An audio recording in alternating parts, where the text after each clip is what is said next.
காதல் காதல் காதல் சீரியல்ல இனி எபிசோட்ல என்ன நடந்திருக்கு அப்படிங்கிறத பார்க்கலாம். இப்ப அர்ஜுன் மறுபடியும் வீட்டுக்கே வந்துட்டாப்ல. ஆனா அர்ஜுனோட மாமா அர்ஜுனுக்கு டைம் குடுங்க. இப்பவே நீங்க ஃபோர்ஸ் பண்ணுனா எப்படி அர்ஜுன் ஒத்துக்குவான்? மது ஏத்துக்கலனா அர்ஜுனுக்கு வேற ஆப்ஷனே இல்ல. சுவேதாவ தானே கல்யாணம் பண்ணி ஆகணும். அதனால டைம் குடுங்க அப்படின்னு சொல்லிட்டு போறாப்ல. நம்ம கரிகாலனும் அவரு சொல்றது தான் கரெக்ட்டு.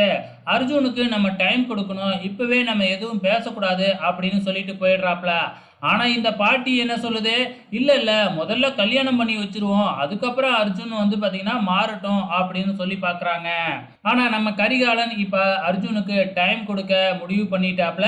அதனால இப்பொழுதைக்கு நம்ம ஸ்வேதா, அர்ஜுனோட கல்யாணத்த பத்தி பேச மாட்டாங்க. இந்த பக்கம் நம்ம மதுவோட வீட்ட தான் காமிக்கிறாங்க. மதுவோட அப்பாவும், அம்மாவும் பேசிக்கிறாங்க. மது ரொம்பவுமே கவலையில உட்காந்துருக்கா அப்படின்னு சொல்லிட்டு.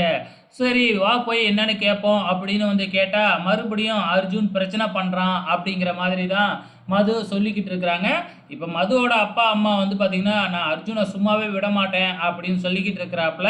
அர்ஜுன என்ன பண்ண போறாப்ல அப்கமிங்ல அப்படிங்கிறது தெரியல. ஸோ பொறுத்திருந்து தான் பார்க்கணும். இந்த பக்கம் நம்ம அர்ஜுன் அவங்க அம்மாகிட்ட பேசிக்கிட்டு இருக்கும்பொழுதே, நம்ம கார்த்தி வந்து மறுபடியும் உன்னைய ஸ்வேதாவுக்கு கல்யாணம் பண்ணி வைக்கிறதுக்காக தான் இங்க கூட்டிக்கிட்டே வந்திருக்கிறாங்க அப்படின்னு சொல்லிக்கிட்டு இருக்கிறாப்ல. அதுக்கப்புறம் அதெல்லாம் முடியவே முடியாது அப்படின்னு அர்ஜுனும் சொல்லிடுறாப்ல. அதுக்கப்புறம் என்ன சாப்பிட்றதுக்காக போறாங்க. நம்ம சரண்யாவ உட்கார வச்சு நம்ம அர்ஜுனே சாப்பாடு பரிமாறுறாங்க. நம்ம அர்ஜுன், கார்த்திக், சரண்யா இவங்க 3 பேரும் ஒரு டீம்ல இருக்கிறாங்க.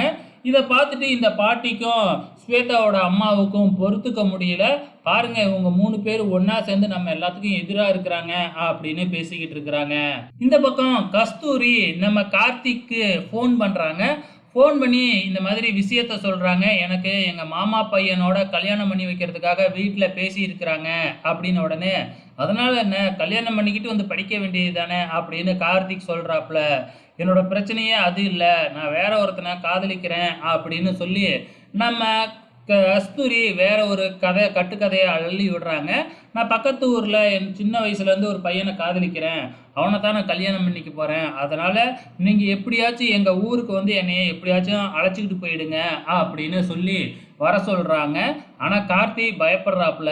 நீங்க வரலன்னா நான் சூசைட் பண்ணிக்குவேன் அப்படின்னு நம்ம கஸ்தூரி மிரட்டவும், கார்த்தி இல்ல இல்ல நான் வரேன். வந்து உன்னைய எப்படியாச்சும் அங்கேருந்து அழைச்சுக்கிட்டு வந்துடுறேன் அப்படின்னு சொல்றாப்ல. இங்க கஸ்தூரி என்ன பண்ணி வைக்க போகுதுன்னு தெரியல. நம்ம கஸ்தூரி கிட்ட நம்ம கார்த்திக் மாட்டிக்கிட்டாப்ல. கடைசியா நம்ம மது கோயிலுக்கு சாமி கும்பிடுறதுக்காக வராங்க. கும்பிட்டுட்டு போகும்பொழுது ஆப்போசிட்ல நம்ம அர்ஜுனோட அம்மா சரண்யா வராங்க. சரண்யா வந்து பார்த்தீங்கன்னா, மதுவ பார்த்து பேசி மன்னிப்புலாம் கேட்குறாங்க. ஆனா என்ன நடக்கும்? நம்ம மது இருந்துகிட்டு இதுக்கப்புறம்னாச்சும் அர்ஜுன சும்மா இருக்க சொல்லுங்க. உங்க முகத்துக்காக தான் நான் விட்டு வச்சேன் அப்படின்னு சொல்லிக்கிட்டு இருக்கிறாங்க. இல்லன்னா போலீஸ்ல கம்ப்ளைண்ட் பண்ணியிருப்பேன் அப்படின்னு வேறயா சொல்லிக்கிட்டு இருக்கிறாங்க. கடைசியா நம்ம கஸ்தூரி வீட்ல வந்து பார்த்தீங்கன்னா, ட்ரெஸ் மாத்துறதுக்காக போறாங்க. ஆனா அங்க அவங்க மாமா பையன் வந்து பார்த்தீங்கன்னா, மாறன் வந்து கஸ்தூரி கிட்ட மிஸ்பிஹேவ் பண்ற மாதிரி போறாப்ல. கஸ்தூரி சத்தம் போட்டு எல்லாத்தையும் கூப்பிடுறாங்க. இதோட இன்னி எபிசோடு முடிஞ்சிருச்சு. வெயிட் பண்ணி பார்க்கலாம். நாளைக்கு என்ன நடக்க போகுதுன்னு.